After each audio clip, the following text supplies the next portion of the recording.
Sanibonani wey'ngane zakwethu akangenibingelele phinde futhi nginamukele kule channel ehamba public yezo mina kuveze ngithuthi ngakho malo bathi ilaspo namagumede mhlabe ukuthi usemngoshala ekhaya phinde ngicela usubscribe ungakhohlwa ukukhomenta nokulike kanjalo futhi ke nokushare kukhona okukhulu kunakho konke wey'ngane zakithi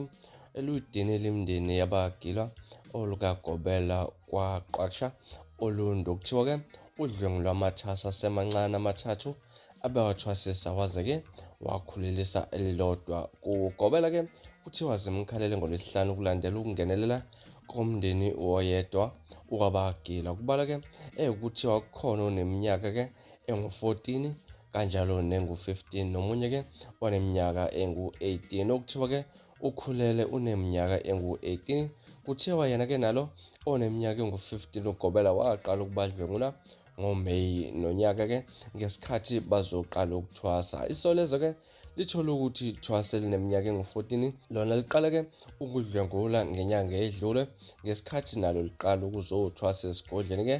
sikaGobela ilungu lomndeni oyedwa wabagile lingeke lidalule ukuvikela umgilwa litheke ubikele udadewabo ngokuhlukunyezwa kwabo uGobela umndeni ke uphuthume esiteshini samaphoyisa olundi ukuyokela udaba kusuke khona lapho kwayiwe esigodleni sikaGobela wafike watshelwa ngamacala asola ngawo ngaphambi kokuba ashaqwe ngamaphoyisa kusho ke ilungu lomndeni litheke emva ukuvula kwamacala abagila babuyisele makubo bobathathu landise ke ngokuvezwa abagila lithe uGobela ke uBhiya amakhothi kaBhiya amabili ithwasa ngalinye abathengela uGologo ogcwele iglasi ngalinye athi ke abaphuze kuthiwa ke bebuye babhemise nogwayo insangu kanjalo futhi ke namaluzu kuthiwa ke ubethe amadlozi abo athi abaphuzisa utshwala ababhemise oyedwa ke uveze ukuthi ngelinye ilanga kwaba sengathi uphupho uGobela emdlwengula wathi umethuka ephaphama wathola ukuthi akakaphumi umdlwengula ngempela kushilungu lisike umgilwa uthe wazama ukumsusa phezulu kwakho uGobela kodwa kwavela ke wamkinya waqhubeka nokumdlwengula ubuye wathi komunye umgila ubatshela ukuthi yena wabona ephuma igazi esithweni sakhe sangasese uthi ke kade edlwengulwa kwathwatha ubuntombi bakhe bathi ke